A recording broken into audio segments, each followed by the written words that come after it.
Telugu capital భక్తి టీవీకి స్వాగతం సుస్వాగతం. నేను శ్రీలక్ష్మి.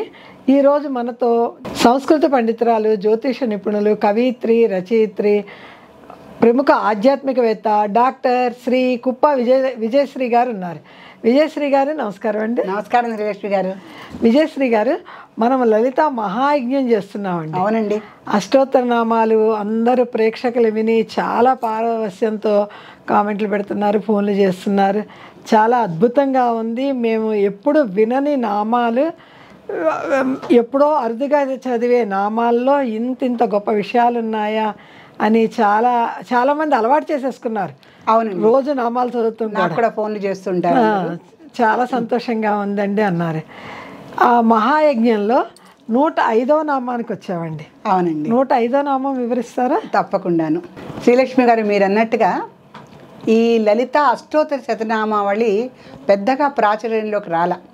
లలిత సహస్రనామం చదవటంలోనే ఎక్కువగా 1000 నామాలు చదువుతాను, 1000 నామాలు 108 నామాలు చదవరు. అంటే చదవకపోవటం పట్ల ఏమీ లేదు, ఎక్కువగా ప్రాచుర్యం పొందిన దాన్ని అందరూ అనుసరిస్తారు కనుక మహిళలు కానీ ఇతరులు కానీ ఎక్కువగా లలితా సహస్రనామం బాగా, అంటే లలితా సహస్రనామాన్ని మించినటువంటి సహస్రం అసలుకి లేదు సృష్టిలో.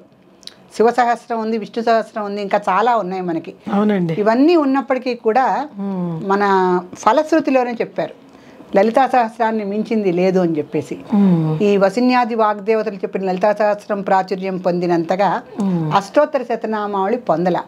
అయినప్పటికీ కూడా ఎవరు రాయనటువంటిది రాయాలని ఉత్సాహం కలిగి ఈ అష్టోత్తర శతనామావళిలోనే చాలా పవర్ ఉందని పెద్దలు చెప్పారండి. అష్టోత్తర శతనామావళి చాలా చదవాలని కూడా పెద్దలు చెప్పారండి.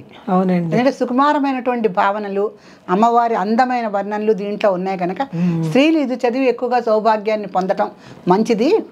సహస్రం చదివిన తర్వాత కొంత మౌనంగా ఉండాలి, ఎందుకంటే దాని యొక్క ప్రభావం స్త్రీల శరీరం మీద ఎక్కువసేపు ఉంటుంది. అలా మౌనంగా ఉండకపోతే వచ్చే దుష్పరిణామాలు ఫేస్ చేయటం కన్నా అష్టోత్తర శతనామావళి స్త్రీలు చదువుకోండి అని కూడా కొంతమంది పండితులు చెప్పడం నేను విన్నా. అవునండి. అయితే లలిత అష్టోత్తర శతనామావళి మా పితృపాదులు ఆయన ఆదేశంతో నేను రాశాను కనుక ఆయనకు కూడా మనసులో అదే ఉంది. ఇది ఎవరూ కూడా రాయలేదు కనుక మనం రాస్తే బాగుంటుందనే సంకల్పం వారికి కలగటం, ఆ సంకల్పం ద్వారా నాకు సిద్ధింపజేసింది అమ్మవారు, అది నేను రాయటం జరిగిందండి.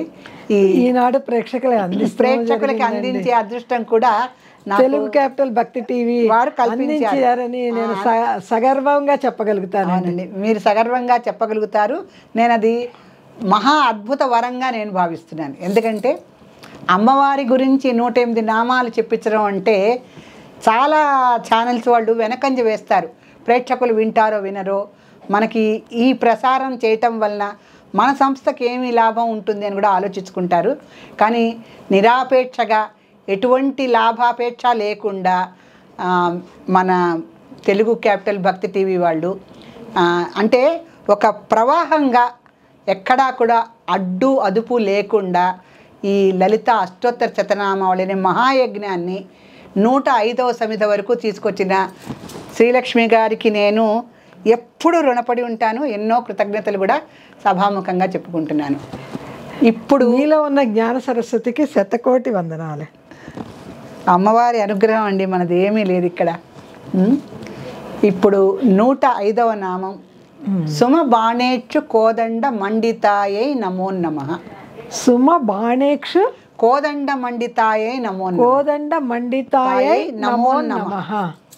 సుమ బాణేక్షు చూడండి, సుమములు, బాణము, ఇచ్చు అంటే చెరుకుగడ్డ. అమ్మవారు ఏమేం ధరించిందో చెప్పడానికి కూడా ఒక చక్కటి నామం ఉంది.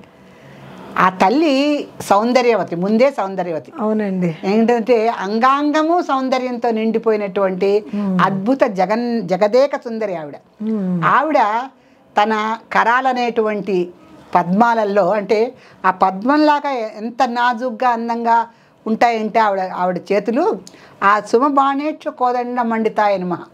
ఆవిడ చక్కటి సుమాలు, పువ్వులు, బాణాలు, కోదండము, ఇది కాక చెరుకుగడ్డ, ఇన్ని ధరించి ఉంటుందట ఆవిడ.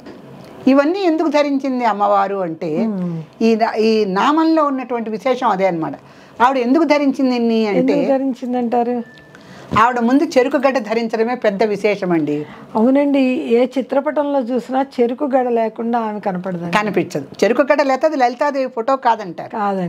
అవునండి, అచ్చమాల చెరుకు. ఇప్పుడు మనం కొన్ని ఫోటోలు కొనుక్కు తీసుకొస్తాం, అది చెరుకు గడ్డ ఉండదు అంటే వేరే దేవత ఫోటో అంటారు. అవునండి, లలితాదేవి అంటే చెరుకు గడ, అక్షమాల కూడా ఉండాలి చేతిలో, అక్షమాల చెరుకు గడ్డ, ఈ రెండు ఉంటేనే అది లలితాదేవి చిత్రపటం కింద మనం నిర్ధారించవచ్చు అంతవరకు. అయితే ఈవిడ చెరుకు గడ్డ ఎందుకు ధరించింది అంటే, అవును కదా, సుమ బాణేచ్చు కోదండ మండితాయే నమో నమ అంటే ముందు పువ్వులు ధరించింది ఒక చేత్తో. పువ్వులు సహజంగా అంటే పద్మాన్ని ఒకళ్ళు పట్టుకుంటారు దేవతలందరూ, ఆ సుమాలు ధరించింది. తర్వాత బాణం ధరించింది, తర్వాత ఇచ్చు చెరుకు గడ్డ, సుమ బాణేచ్చు కోదండం, మళ్ళీ కోదండం కూడా ధరించింది. కోదండం అంటే 4 చేతుల్లో 4 ధరించింది, 4 చేతుల్లో 4 ధరించింది. ఈ 4 ధరించటంలో ఉన్న విశేషం ఏమిటి అంటే, ఏంటంటే ముందు చెరుకు గడ్డ చెప్పుకుంటారండి. ఎందుకంటే చెరుకు గడ్డను పువ్వులు కూడా మన్మధుడి యొక్క విల్లులు అవి. అవి మన్మధుడి విల్లులు, మన్మధుడి యొక్క విల్లే చెరుకు గడ్డ. అవును కదా, దానికి పూల ఇది కూడా ఆయన పెట్టుకుంటారు. పూల బాణాలే కదా ఆయన వేసేది అందరి మీదను. అందులో పంచ పూలు ఉన్నాయి కదా, అరవిందము, అశోకము, మల్లిక, మాలతి ఇవన్నీ ఉన్నాయి. ఈ 5 సార్ చెప్పండి. అరవిందము, అశోకము, మాలతి, మల్లిక, చూతము, ఈ 5నండి. ఈ 5 చూతం అంటే మామిడి పువ్వు. మామిడి పువ్వు ఎంత చిన్నగా ఉంటుందో అది కూడా ఆయన ప్రయోగిస్తాడు. మరి వసంత ఋతువుకి ప్రతీక కదండి. వసంతం అంటేనే తుమ్మెదలు, పువ్వులు, మామిళ్ళు, మల్లెలు అన్ని శృంగార రసానికి సహాయపడేవి. అందుకని చివరికి మామిడి పువ్వును కూడా ఆయన ప్రయోగంగా చేస్తారు మన్మధుడు. అందుకని ఈ 5 పుష్పాలతో ఆయన పుష్ప బాణాలు వేస్తూనే ఉంటాడు. ఈ 5 బాణాలు వేసేటప్పుడు ఆయనకి విల్లు ఏమిటాయంటే చెరుకు గడ్డ. అసలే చెరుకు గడ్డే కదా ఆయన వీళ్ళు. మరి సుమ బాణేచ్చు కోదండ బండితాను కూడా తల్లి కొడుకులు ఒకటేనండి ఇక్కడ. కొడుకే కదా మన్మధుడు. అందుకని మన కొడుకుని మరి ఆవిడ ఆయన ఇది వేసే భస్మం చేస్తే కూడా ఈవిడ బతికించుకుంది కదా. మళ్ళీ తల్లి హృదయం అక్కడ గణపతిని బతికించుకుంది, ఇక్కడ మన్మధుడిని బతికించుకుంది. ఈవిడ మరి వీరమాత కదా, వేదమాత, వీరమాత, మళ్ళీ జగన్మాత. మాత హృదయం భరిస్తుంది ఆ కొడుకులకి ఏదన్నా అవుతే, మళ్ళీ బతికించుకుందాడు. హర నేత్రాగ్ని సందగ్ధ కామ సంజీవ నౌషధ్యే నమః. లలితా శాసనంలో అద్భుత నామం హర నేత్రాగ్ని. హరుడి యొక్క నేత్రంలోంచి అగ్ని వచ్చి మన్మధుడు భస్మం అయిపోయాడు. హర నేత్రాగ్ని కామ సంజీవ నౌషధైన్యం. హర నేత్రంతో కాముడు దహనం అయిపోయాడు. ఈ శివుడు యొక్క 3వ నేత్రం తెరిచేసరికి దాంట్లోంచి అగ్ని వచ్చేసేసి మన్మధుడు ఆహుతి అయిపోయాడు. ఈవిడేం చేసి సంజీవన ఔషధ్యమా, సంజీవిని తెచ్చేసింది. అక్కడ హనుమంతుడు లక్ష్మణుడికి తెచ్చినట్టు సంజీవిని తెచ్చేసేసి బతికిచ్చేసింది. ఎందుకు రతీదేవి విలాపం వాడు చూడలేకపోయింది. మాతృహృదయం ఒకటి. మాతృహృదయము సాటి స్త్రీలు శోకిస్తోంది కదా, సౌభాగ్యం కోల్పోయి. అందుకని ఇక్కడ మాతృకావర్ణ రూపిణి ఆవిడే, మాతృమూర్తి ఆవిడే, అన్ని ఆవిడే. అలా రోధిస్తూ ఉంటే భరించలేరు కదండి. అసలుకి అమ్మవారు అంటేనండి, ఇప్పుడు చెరుకు గడ్డ పట్టుకుందంటే ఆ చెరుకు గడ్డ తింటే తీయని రసం ఉంటుందండి. అది ఆవిడ ఈషన్ మాత్రంగా మనకు చూపిస్తోంది. నా హృదయం అంతా తీయని హృదయం, అమ్మవారి హృదయము ఆపాదమస్తకం తీయడి చెరుకు రసం ప్రవహిస్తున్నట్టే ఉంటుంది. అరుణాం కరుణాతరంగితాక్షి. ఆవిడికి ఎంత కరుణో, ఎంత స్వభావ మధుర అని ఒక నామం ఉంది అమ్మవారికి. స్వభావ మధుర, ఒక్కొక్క స్వభావం ఒక్కొక్క, ఆమె స్వభావమే మధురమని అర్థం అంటారా? అంటే ఒక్కొక్కళ్ళకి ఒక్కొక్క స్వభావం ఉంటుంది. కొంతమందికి కరుణ స్వభావం ఉంటుంది, కొంతమందికి కఠిన స్వభావం ఉంటుంది. కానీ ఈవిడికి మధురమే ఈవిడ స్వభావం. మధురమే ఈవిడ స్వభావం. ఆ మధురం ఏమిటండి? చెరుకు రసము యొక్క మధురము ఏదైతే ఉందో అటువంటి మధురిమ ఆపాదనకి. అమృతం ఏమిటో తెలియదు కానీ చెరుకు రసం తాగినప్పుడు మాత్రం అమృతంలా ఉందనుకుంటా. అంత రుచికరంగా ఉంటుంది. దాంట్లోనండి చెరుకు గడ్డకు కూడా ఒక విశేషం ఉంది. పుండ్రేక్షు పాశాంకుశ పుష్పబాణ చేప అని కాళిదాసు వర్ణన. పుండ్రేక్షం అంటే పుండ్రైచ్చు, మామూలు ఇచ్చు కాదు అది. పుండ్రం అంటే తెల్లటి ఒక గడి ఉంటుంది చెరుకు. ప్రతి గడి చెరుకు దాని కడుపులు అంటాం. ఆ కడుపుల దగ్గర తెల్లటి వస్తుంది, అవి ఎక్కువ తీపిట. అందుకనే కాళిదాసు కూడా పుండ్రేక్షు పాశాంకుశ పుష్పబాణ చేప అని వర్ణిస్తాడు. అంటే తీయటి చెరుకు గడ్డ అనమాట. అంటే ఆవిడ చేతిలో ఉన్నటువంటి అంటే సృష్టిలో మాధుర్యం ఏదైతే ఉందో దానికి ప్రతీకగా ఉన్నటువంటి చెరుకు గడ్డని అమ్మవారు ధరించి స్వభావమే మధురంగా చేసుకున్న అమ్మవారు భక్తులందరికీ తన తీయని స్వభావంతో అన్ని రకాల వరాలు ఇస్తుంది. అందుకని అన్ని రకాల వరాలు ఇస్తుంది. అందుకని దానికి ప్రతీకగా ఆవిడ చెరుకుగడ్డ పట్టుకుని ఉంటుంది. చెరుకుగడ్డ పట్టుకోవడమేమో భక్తుల కోసం. ఈ సుమములు ఉన్నాయి చూడండి, పువ్వు పట్టుకుని ఉంటుంది అంటే ఆవిడ పువ్వులు పట్టుకుంది అంటే ఆ పువ్వుల పరిమళం ఎటువంటిదో అటువంటి పరిమళభూతమైనటువంటి శరీరము మనస్సు. దేవతల శరీరాలు పరిమళ భరితాలుగా ఉంటాయండి. అందుకే వాళ్ళు స్థానపానాదులు చేయక్కర్లా. వాళ్ళ శరీరానికి చెమటలు పట్టావు కదా, వాళ్ళు దివ్య శరీరాలు కదా వాళ్ళవన్నీ. స్నానాలు చెప్పాలి ఏమీ అక్కర్లా, వాళ్ళకి ఏమీ అక్కర్లేదు. వాళ్ళ శరీరం నుంచి ఎప్పుడు ఒక దివ్య పరిమళం వస్తుంది. దేవకాంతలు అంటారు. దేవకాంతలు అంటారు. ఆ దేవకాంతల శరీరం నుంచి ఎప్పుడు ఒక దివ్య పరిమళం వస్తూనే ఉంటుంది. అందుకని అమ్మవారు ఆ సుమ బాణేచ్చు కోదండ, సుమములు బాణము. బాణం అంటే మళ్ళీ చాలా పదునుగా ఉంటుంది కదండి. బాణానికి చివర కొసగా ఇలా త్రిభుజాకారంలో ఉండి కొస చాలా ఇదిగా ఉంటుంది, షార్ప్గా ఉంటుంది. ఆ షార్ప్గా ఉన్నటువంటి బాణాలతో ఆవిడ స్వభావ మధురత్వం ఉండి భక్తులను ఎంత అనుగ్రహిస్తుందో దుష్ట స్వభావం ఉన్నటువంటి రాక్షసాదులని ఈ కొసాగ్ర బుద్ధి ఉందిగా బాణంలో, దాంతో సంహరిస్తుంది. మరి ఎప్పుడు భక్తులకు అన్నీ ఇచ్చేస్తే రావణాసురుడు లాంటి వాళ్ళు సీతా అపహరణ చేశారు. అందుకని అందరికీ వరాలు ఇవ్వకూడదుగా. అందుకని శ్రీమాత ఏం చేసింది, సుమ బాణేచ్చు కోదండ మండితాయ నమః అంటే బాణాలు ధరించింది, కోదండము ధరించింది, పువ్వులు ధరించింది, చెరుకుగడ్డ ధరించింది. దుష్టులకి శిక్ష, బాగా శిక్ష వేస్తుంది. దుష్ట శిక్షణ శిష్ట రక్షణ చేస్తుంది.